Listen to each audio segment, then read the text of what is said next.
Chiro Hustle. Sit back and learn from the greatest influencers in the profession on the world's #1 chiropractic podcast.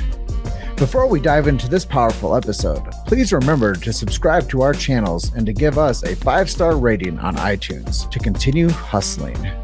This episode is sponsored by Imaging Services, Chiro Health USA, Chiro Moguls, Pure Chiro Notes, Titronics, Sherman College of Chiropractic, New Patients in a Box, the Influencer Authority Podcast Training, Mango Voice, Life Chiropractic College West, and M-Sculpt. Let's hustle. Hey guys, welcome to episode 496 of the Chiro Hustle podcast. I'm your producer, Luke Millette, and here's your host, James Chester. So today we have the opportunity of interviewing Dr. Alison Bremner. And if you want to hear a conversation about training teams and office environment and thriving in chiropractic, stay tuned. Welcome back. This is another episode of the Chiro Hustle podcast. Today we have Alison Bremner on with me. It's episode 496. I'm really excited for this show. She has a podcast also, Cultivating Success. She had me on her show. It was really fun. And really excited to talk to her about some of the things that she is a specialist in. But before we get into this episode, I'm going to let you know the big why. Why do we do what we do over here at Chiro Hustle? First things first, First Amendment, freedom of speech. We believe that's really important. So we protect that with our show. Medical freedom, family freedom. Those are things that we have to stay consistent with too, and know that those are topics that we discuss on our show because I believe that they are important. We also protect and support BJ Palmer's last words, which are called the Sacred Trust. If you don't know what this means, go to your favorite search engine and look for BJ Palmer's Sacred Trust or his last words. You'll learn more about chiropractic than what you previously did, I guarantee you. We also support subluxation-based chiropractic. I know I've had round and round with people about that word and what it means for the chiropractic profession, but it needs to be talked about. And then lastly, we support innate intelligence and believe in innate intelligence and universal intelligence. We believe that man or woman, the physical, when they get adjusted, it connects them to man or woman, the spiritual. And that's a lot to be said, but that's the philosophy of chiropractic. And I believe those things are part of the lexicon of chiropractic and the languaging of chiropractic. And we have to discuss those things. So Dr. Alison, welcome to the show. Thanks, James. Happy to be here. Yeah. Running a podcast, I'm just curious, has it been fun for you? Mostly fun. It's mostly fun. Some days when, as you know, scheduling people is a challenge. That's really the challenging part is trying to fit your schedule with their schedule. And sometimes, you kind of have certain slots that you have open. With me, in the office, it's office hours, seeing patients, and then trying to schedule podcasts. Doing the podcast itself is awesome. It's super fun. Get to meet a lot of people, hear a lot of perspectives, and get into really fun conversations. So it's really just a scheduling that can be kind of a beast. Yeah, my big podcasting issue is getting assets from people. The bios and the headshots and those things are sometimes a bit cumbersome for me, but it all works out in the end. Yeah, definitely. By the way, thank you for sending your stuff over. You're welcome. I know what that's like to be dude, I got to make the cover art. We got to put it out. We got to put it on social media. So, yeah, luckily I already, I have that stuff because we use it for our own podcast. So, yeah. Well, I have your awesome bio over here, but let's share from your perspective of your story and how you got into chiropractic and a little bit about what inspired you to become the chiropractor you are today. Yeah, originally I was a competitive athlete, and my first chiropractic adjustment actually was an ankle adjustment. So I played volleyball. I came down on someone's foot, crushed it, and I wanted to play quickly. So one of my teammates saw a, voodoo doctor kind of thing is how they described it, right? He was this old Gonstead guy that was retired, practiced out of his house. And I was like on crutches and I go in and he like adjusts me, does some things, and I feel great. And I was like, dude, chiropractic's awesome. I mean, I didn't have, being, 16 years old, I didn't have like a full understanding of what chiropractic was, but I always thought it was pretty cool that like I couldn't play and then I could play. And then, I was in like college playing basketball, didn't really think about what I wanted to do. I got a pre-med degree because I like the body, really nothing else more than that. Fate kind of happened. I was working. I had my OChem homework all over the table. There was a chiropractic student. She went to Palmer West at the time. Was like, "Hey, why are you studying OChem? Like, no one studies that for fun." And I was like, "I don't know." And she's like, "Have you ever thought of being a chiropractor?" And I was like, thinking back of all these really positive experience I had playing sports and getting adjusted and feeling awesome. I didn't really know what they did, and I didn't really know what school to go to. I ended up going to Life West, which was, I'm glad I did that and not went to Palmer West. But I just kind of fell into that, and I thought I wanted to be like some sort of sports chiropractor. And then I found out like athletes can be challenging. I'm a challenging patient. Like that's just they don't necessarily want to be well. They just want to be good enough to go and destroy their body. So I found out quickly in clinic, I went to college there. And so a lot of my outpatients were all ex-teammates or people I played against. And they were just like, I'm like, dude, did you know like you have this innate intelligence in you and like nervous system? They're like, my elbow hurts. And I'm like, okay, well, and so like that was the conversation having. When I went to school, Dr. Sean Dill actually was a professor there. He taught philosophy 1 and advanced knee, chest, upper cervical.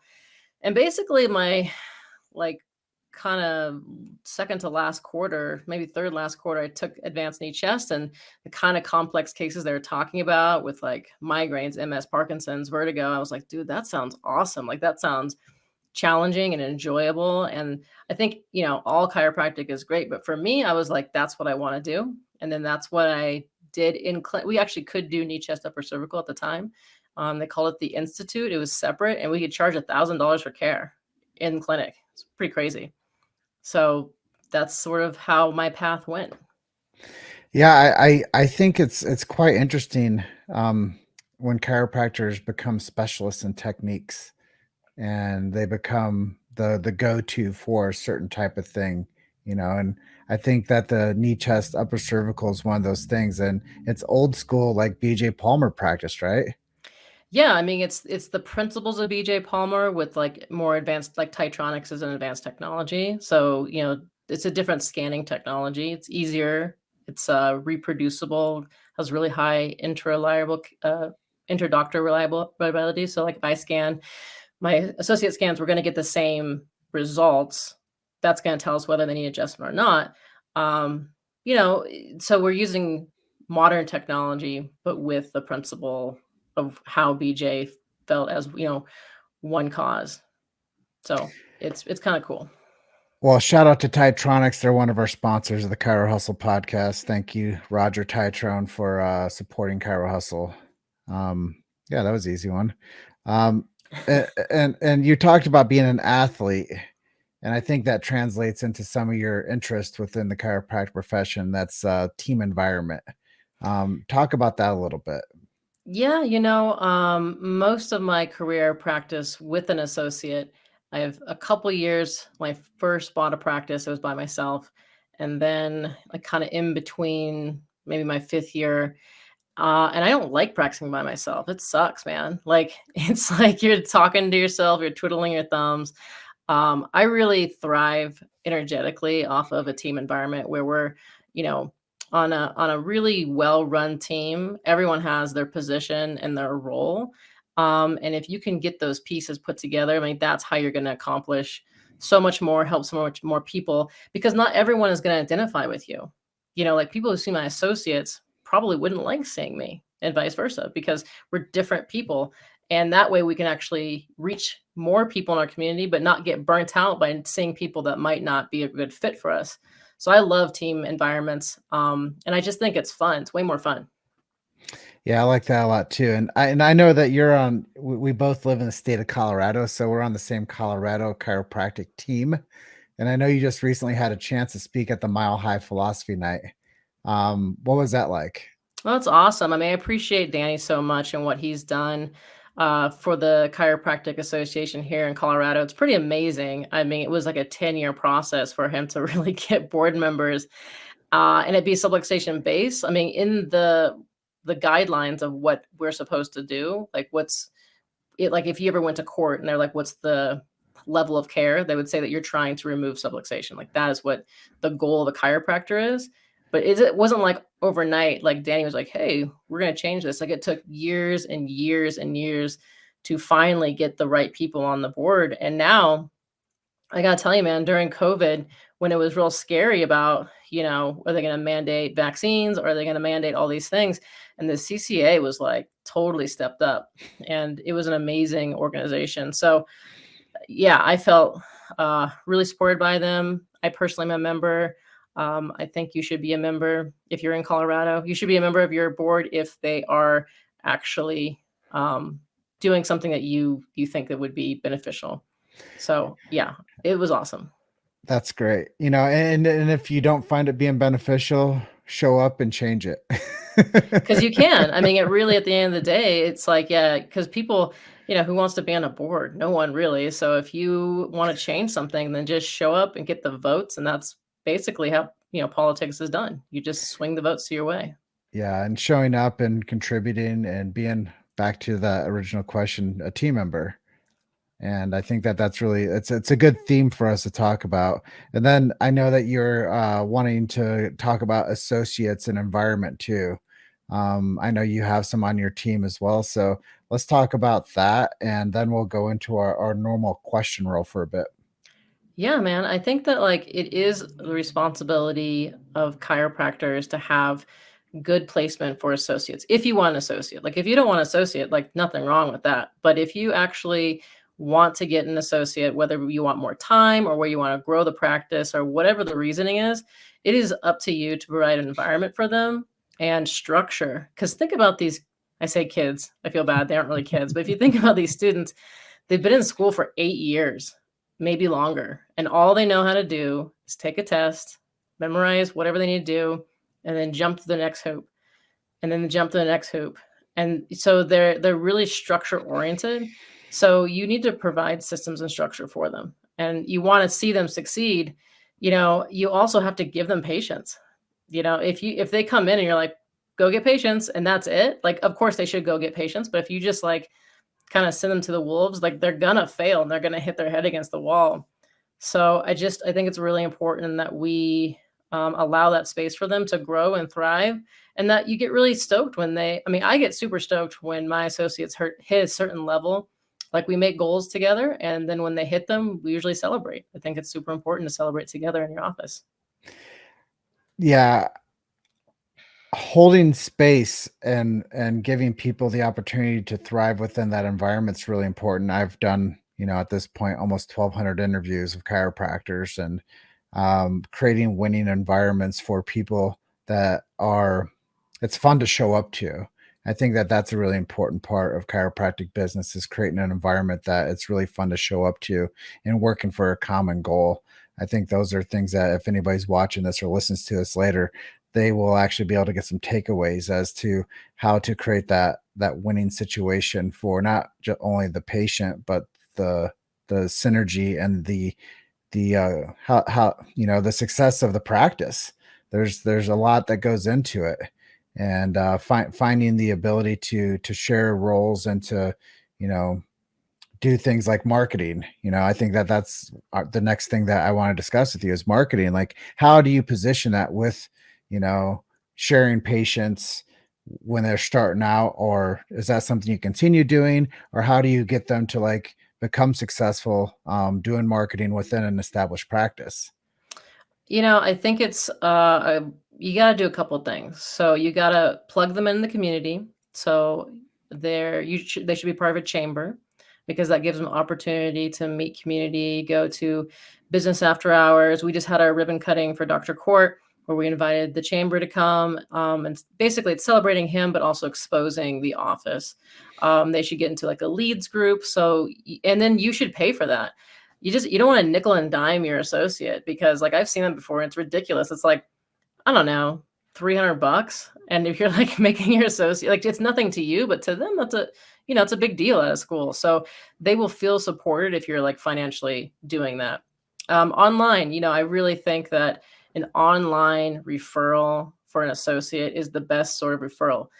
And the reason why is because let's say you have a lot of professional referrals. Like let's say you've made a really good relationship with, like, for us, maybe like a brain balance center. Now they're thinking they're going to see me. And if all the patients are referrals to me and I'm like, oh, no, you're going to go see the new doc. They're going to be like, I don't want to see the new doc. Like, oh, you're the quote unquote specialist, or you're like the seasoned doctor in the office. So that creates a problem for the associate. If you're just getting referrals to them, either A, the patients don't want to see them, or B, sometimes the doctor is like, that's my patient, which you're going to have to get over that. You're going to have to just kind of give them the patients. So I think that, they should be multiple avenues. I think online's great. Get them in their social networks, because the networking is going to take time for them. I also think it's really helpful to get them as an intern first, because if you can get them as intern first, you can plug them in the community and they can start doing things, and they're getting their student loan still, right? And they can't really be paid. So you're going to have the ability to, see if this person fits in your team, because maybe they don't. And that's okay. If 3 months where they're, an intern and maybe they don't fit, there's no money lost. It's no big deal. They can go to another office. But if they come right in as an associate and you dump $10,000 on them and it doesn't work out, like that sucks. That's really hard. So I think that you just have to balance that. And I don't take new patients. When I get an associate, I don't take new patients, because I would much rather them be successful faster. Yeah, I think there's an old saying is hire slow, fire fast. Yeah. Which saves a lot of time and money in the long run, is building the relationship. And that's what I tell people too.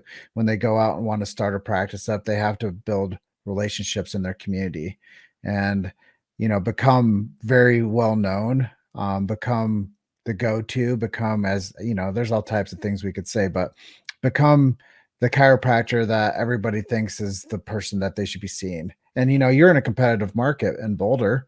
I think, as I've heard, per capita, there's as many chiropractors in Boulder as in any other city in the United States, considering how small Boulder is. But I mean, Davenport, Iowa, and Marietta, Georgia, I think Atlanta, they have like larger chiropractic like group base within a city.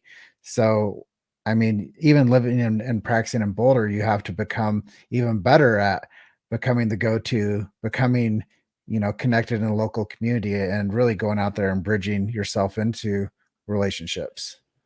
Yeah, well, I mean, I think that's where your online stuff really comes in to play there. But it's kind of amazing how a lot of times we don't see a lot of chiropractic. I think there's I think 170. It's like 100,000. I don't know. I haven't seen that many. It's like I know 10. It's like the same top 10, right? And then there's everybody else who I have no idea who they are. But yeah, there's a lot. And Colorado's beautiful. And back in the day, Boulder was a very hippie, woo-woo for Colorado kind of area. So I think people kind of gravitated towards that. But I think, here's the thing though, there's 10% of the population seeing chiropractors? We see a lot. Most of our patients have never seen a chiropractor. And that's my favorite kind of patient. Like if someone actually, quite frankly, if someone comes in, they're like, I love chiropractic, I've been going forever. I'm like, you're not going to like it here. So when they walk in, they're like, I've never been to a chiropractor before. We're like, awesome. You're our favorite kind of patient. You're going to love it here. And they do. And so that's not a competition thing, right? Because it's a brand new marketplace. You've made it to Chiro Hustle. Sit back and learn from the greatest influencers in the profession on the world's #1 chiropractic podcast. This episode is sponsored by Imaging Services, Chiro Health USA, Chiro Moguls, Pure Chiro Notes, Titronics, Sherman College of Chiropractic, New Patients in a Box, the Influencer Authority Podcast Training, Mango Voice, Life Chiropractic College West, and M-Sculpt. Let's hustle. Yeah. And I think that too is Historically, I've heard the 7 to 10% like utilization, or 12% if we're like really pushing the edge. Like, but we're still at that point where there's 90+% that we can like market to and teach people what chiropractic is and let them know that chiropractors can help them, which I think is really important too. Is most people are constantly looking for that silver bullet. They're constantly looking for what they can do to start feeling better, and they don't want to take another prescription. They don't want to, have to take another one for the other one. And Yeah. they want a solution. Yeah, a lot of people come in, they say, "I was looking for you, I just didn't know it was chiropractic." I've heard that 1,000+ times is, people just don't know where to go, who to trust. So going out there, getting on the chamber, joining a BNI chapter, doing community events, like people need to find, you need to be able to be found so you can become, once again, referred. And that's another thing is when you get into those leads groups, those people all know somebody that needs a chiropractor. So they're going to refer to you. And that's a big part of it too, is they want to like help their people in their like little community group grow their businesses. So they're going to try you too. Yeah, I mean, the important part is the messaging, right? Like the communication and messaging. I think chiropractors can be pretty terrible at that, which is like, anyone with a spine, send to me. And people are like, I like anyone? You're like, yeah, anyone. And then you get no referrals because that makes no sense. So I think if the more you can understand your ideal client and your niche market and you can articulate that, it sounds limiting, I think, to people, but honestly, you actually get more referrals that way. Mhm. Well, this is one of my favorite parts of what we do is asking the practitioner what they're actually doing to stay healthy, where you're a bit more transparent. So what do you do for yourself and how do you live the chiropractic lifestyle? Yeah, well, luckily there is another knee chest doc in Boulder. So he comes and checks me and sees me, and our offices are pretty close. So that's real nice. My girlfriend's also an upper cervical chiropractor. So that's helpful being on the same page. And then as far as like eating, all of our meat comes from local farms here in Colorado. So we're pretty lucky in Colorado. There's this Pasture Provisions is what I use, but I think there's a couple other companies that they deliver meat to you that's all grass fed, pasture raised. The eggs are pasture. I love it. So we eat meat like that. And then from June to October, I grow my own vegetables.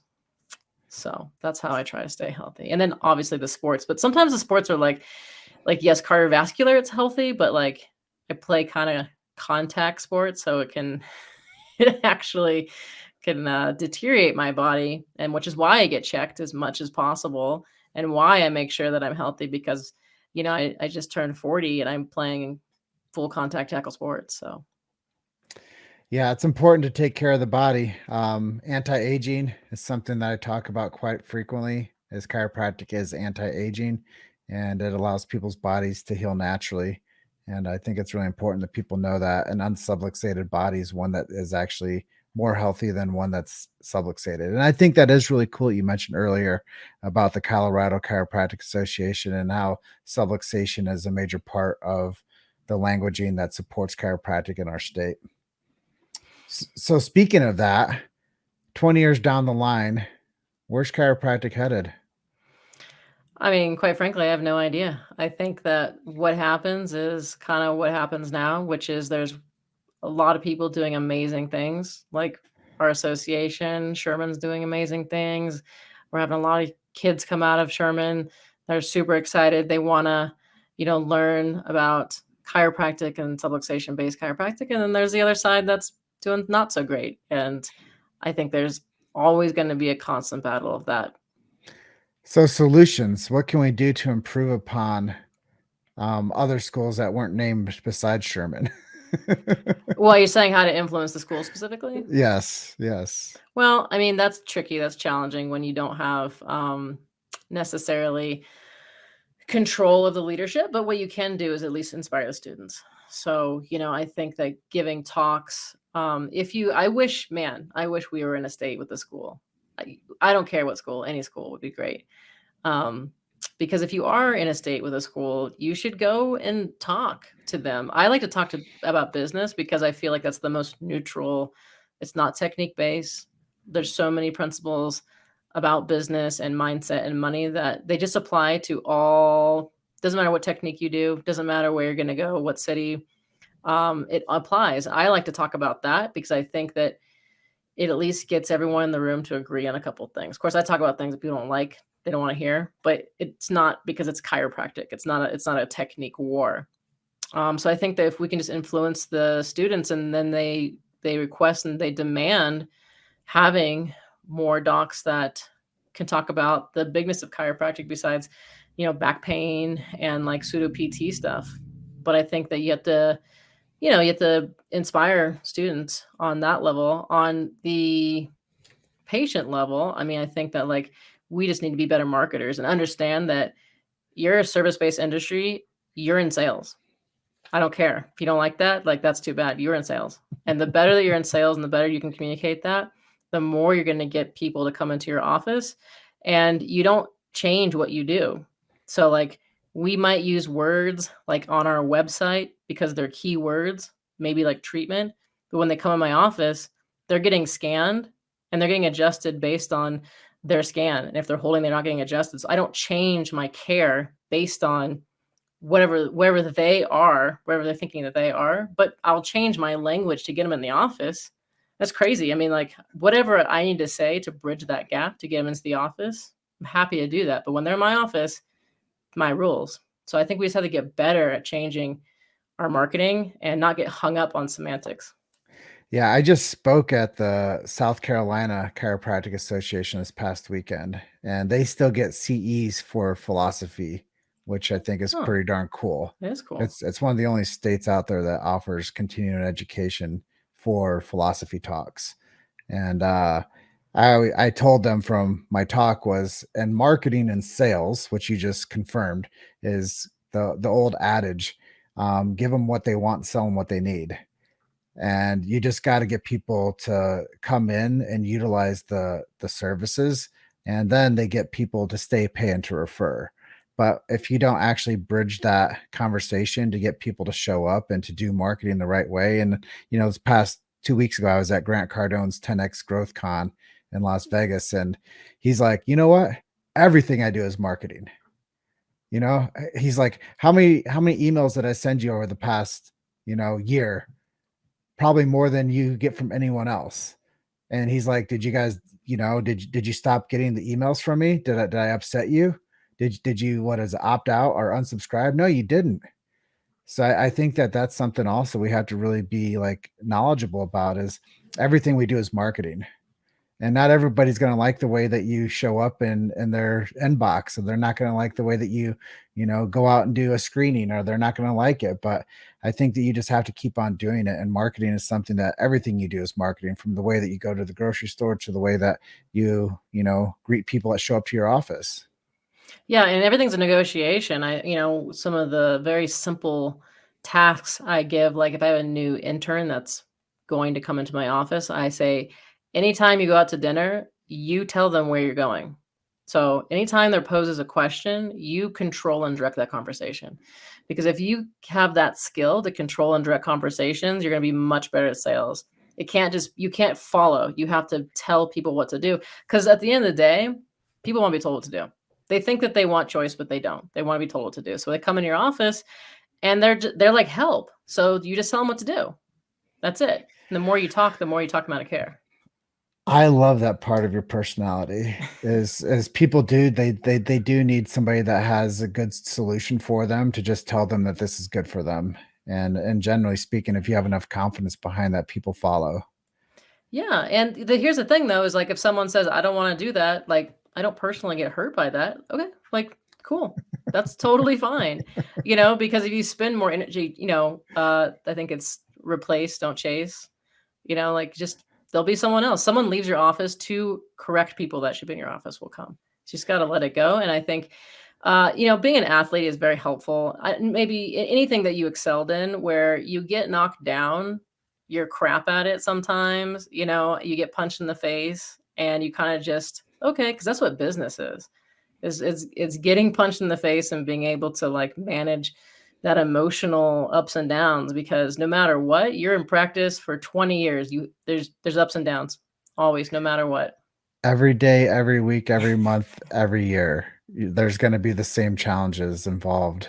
And I think that that's important part too is who knows where the future of chiropractic's going, but we need people to keep fighting and we need people to take the hits and keep on doing the right things and serving their communities with chiropractic. You mentioned earlier Sean Dill, knee, chest, upper cervical. Are there any people that have become heroes or major influences in your chiropractic life that's helped you get to where you are today? Yeah, I mean, Sean's been one of those people. I don't think I would be the person I am as far as money mindset and marketing and sales and chiropractic. John DeMartini is one of my favorites as far. I mean, I actually, you would meet me, you wouldn't really know this, but I really love like the woo woo out there stuff. Esther Hicks, who's not a chiropractor, but she is very much into like law of attraction. I think that has influenced me a ton. Jerry Clum was a president at my school at Life West. Lauren Clum's a good friend of mine. So it's kind of interesting now to think about who I went to school with and who are like famous chiropractors. And we all sort of just went to school together. So yeah, I mean, there's a ton of people I would say that influenced me. Those are some major ones. So if you could sit down with anybody in the history of time, doesn't have to be chiropractic, and have an hour with them, whether it's for coffee, a drink, or a meal, who would you choose and why? I would choose Esther Hicks because she has like the ability to just like make you feel so amazing and see all the amazing things in yourself. And it's out there woo woo, but like I don't think she doesn't charge this, but she could charge probably $1 million an hour if that was a thing. Normally she does group stuff.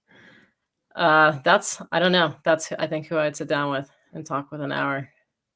I think it's pretty impressive. I've never heard Esther Hicks speak, but now I'm going to go look her up. Yeah, so she channels a being called Abraham Hicks. And so Abraham is the channel of her being.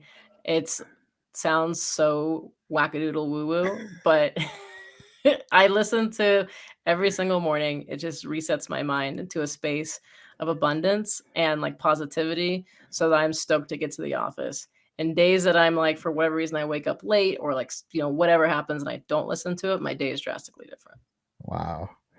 Yeah, I've been meditating every day for over 3 years now, and I find days where I don't get that, like I'm running to an airport or something, and I have to get my 3 hours of sleep in, and I don't meditate before I run to the airport, my day is drastically different. Yeah, So, just like one thing goes wrong and the next thing goes wrong, and all of a sudden your day spirals and you're like, "What the hell, man?" Like, but you didn't set your intention, right? You didn't get your mind, like, the correct vibration, and then that's when outside forces can, interfere. At the philosophy night at Mile High, I compared our masterpiece with Think and Grow Rich, and the languaging is pretty much exactly the same. And so if we're talking about health comes from the inside out, wealth comes from inside out too, from your brain inside, what you think, your thoughts, and that's what you have control over. And so if you can get that right, then, money and abundance will flow to you. Just like when you remove interference, health will flow to you. So it's very similar language. If you want to reread that book, it's like him and BJ actually were around the same time, born around the same year. It's very similar stuff. yeah, I really wish I had been at that event, but I had other people to influence out in South Carolina. So, I'm glad that you guys are back up and running again doing the philosophy nights out here in, Colorado. I'm looking at June down in Colorado Springs to participate with the group, so really excited about that too, and, yeah, I'm gonna look up Abraham Hicks, played by Esther Hicks, and, let's go lightning round, 2 last questions. Let's do it. Tell me a miracle story. What's something that you've seen coming through your office over your career that really stands out to you? Yeah, that's a great question. I was thinking that being knee chest, obviously, we see a lot of complex cases. But the one I was thinking of is when I was very young in practice. I had just bought the practice 2012. So I was like 29, maybe 30. And I bought it from Aaron Elster, who had published a lot of peer reviewed articles. And there was this woman who was in Norway who had been a really bad boating accident, really messed up, like couldn't get off the couch for like a year, severe headache, neck issues. depressed and like basically debilitated. But she came over to Boulder for care, and she emailed me and said, "Hey, I heard Aaron sold the office. Do you do the same thing?" And I was like, very young. And Erin Elster, I used her research in school. And I was just like, that's the kind of case I really wanted to see. And, she flew over from Norway, stayed for a month and got care and got like almost completely better. She came back in 6 months for another month stint, was all the way better, and started telling people in Norway. And so I've had over 50 patients fly over from Norway for care because of it. And all she wanted to do was this hike in Norway. It's called the Preacher's Pulpit or something like that. It's, if you've seen those pictures, it's like over the fjords, and it's like this thing that jets out. Anyways, we did it together when I was in Norway because they invited me to a head and neck injury conference there. It was just really amazing because I did become friends with her. And it helped me when I was young because it was like, hey, this shit works. Like it's amazing. It's life-changing for people. And people are willing to do and fly from wherever to get care if it means to get their life back. Amen. I believe that 100%. And, one of my favorite things to do when I'm out doing chiropractic sales at a marketing event is I take my keys out of my pockets and I drop them just like Sid Williams would at his assemblies. And a lot of people thought that was like really annoying, but it's just like you said. Chiropractic works whether people believe in it or not, and they'll go any distance to get something that helps them. So I love the chiropractic miracle stories. It's a great way to keep people on to the end of our interviews together. And last question for you, and it's a closing question, but if you're the last chiropractor on planet Earth, would the profession survive? Yeah. I mean, do you want a detail, or is that as simple as? No, I just like the confirmation that it would survive, because that's the message I want to instill into the future chiropractors that listen to our show is go out there and protect the sacred trust, learn how to adjust, become pillars in your community, do the right thing for yourself and the people that need what you do, and let's make this profession survive. And yeah, go ahead. Yeah, it's gonna survive, and I think that you really just what you have control over is what you do every single day. So just show up and be authentically you, and people will get better. That's really it. Doesn't need to be more complicated than that. If people want to learn from you or connect with you, where can we send them? You can definitely find me on Facebook or Instagram. Atlas Chiropractic is my office. So you can find me there. AlisonBremner.com is my website. You can definitely reach out there. Cultivating Success, like you said, is my podcast. If you want to listen to more stuff, I just talk about mindset and business. Yeah, if you want, I can give you my email. I'm pretty accessible. You can always reach out to me. Well, I'm thankful that you took the opportunity to do a Chiro Hustle podcast interview today. You're episode 496. Guys, go to Atlas Chiropractic. Check her out. AlisonBremner.com. And then Cultivating Success is the podcast. Thank you for spending some time with me. Thanks, James. Been fun tonight. Yeah. Well, I'm going to close out by telling everyone you're just one story away. Keep hustling. I'll see you guys in the next episode. Have a great night, Alison. Thank you. You too, James. All right, bye for now. Thanks for listening to Chiro Hustle. Don't forget to subscribe and check back next week to continue hustling.